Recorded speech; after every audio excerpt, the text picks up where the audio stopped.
വേണ്ടുന്ന രൂപത്തിൽ മദ്രസ വിദ്യാഭ്യാസം നേടാത്തവര്, വേണ്ടുന്ന രൂപത്തിൽ ഇസ്ലാമിക വിദ്യാഭ്യാസം നേടാത്തവരാണ്.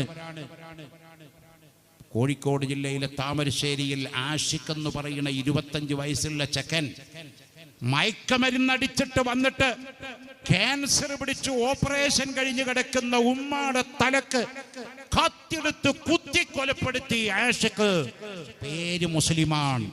പാവ ഉമ്മ ക്യാൻസറിന് ഓപ്പറേഷൻ കഴിഞ്ഞ് കിടക്കുക. അപ്പോഴാണ് ഇവന്റെ വക തലക്ക് കുത്ത്. ആ കിടക്കയിൽ വെച്ച പെങ്ങള് മരിക്കുകയാണ്.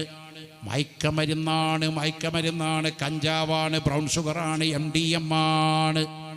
യുവാക്കളെ, ഉമ്മമാരെ, ഉപ്പമാരെ, നിങ്ങളുടെ മക്കളെ വലുതായിട്ട് നിയന്ത്രിക്കുന്നതിന് മുമ്പ് ചെറുപ്പത്തിൽ മദ്രസയെ കറക്റ്റായി പറഞ്ഞേക്കണം.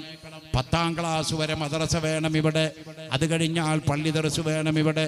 അവിടെ നിന്നാ ഇത് പഠിപ്പിക്കണുള്ളൂ. നിങ്ങൾ മകനെ ഇപ്പോൾ MBBSന് ഏനപ്പായുടെ മെഡിക്കൽ കോളേജിൽ വിട്ടാലും, ഷെട്ടിയുടെ അവിടെ വിട്ടാലും, ഇനി വേറെ അവിടെ വിട്ടാലും അവിടെ ആരും പഠിപ്പിക്കില്ല. എന്ത്? നിന്റെ ഉമ്മയുടെ കാലിൻ്റെ ചോട്ടിലാണ് നിനക്കുള്ള സ്വർഗം.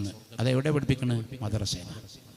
ബാപ്പാന്റെ മുഖത്ത് നോക്കി ഛേ എന്ന് പറയരുതെന്ന് പഠിപ്പിക്കുന്ന എവിടുന്ന? മദ്രസേന, ദർസുന്ന കേട്ടോ.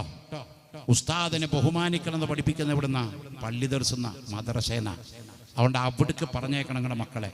വിദ്യാഭ്യാസം നിങ്ങൾ ഏതും കൊടുത്തോ, കളക്ടറാക്കിക്കോ, IAS എടുത്തോ, IPS എടുത്തോ, IAS എടുത്തോ, B.Ed B.Tech എടുത്തോ, M.Tech എടുത്തോ, അതിന് മേലെ PhD എടുത്തോ, ഡോക്ടറേറ്റ് എടുത്തോ, എന്ത് വേണേ എടുത്തോ. പക്ഷെ അതിലൊന്നും കുഴപ്പമില്ല. പക്ഷേ ധാർമ്മിക വിദ്യാഭ്യാസം നിങ്ങൾ മക്കൾക്ക് പഠിപ്പിക്കണം. നമ്മൾ മരിച്ചാൽ നമുക്ക് വേണ്ടി ദ്വാരക്കുന്ന മകനുണ്ടാവണം. മയ്യത്ത് നമസ്കരിക്കാനുള്ള കപ്പാസിറ്റിയുള്ള മകനുണ്ടാവണം.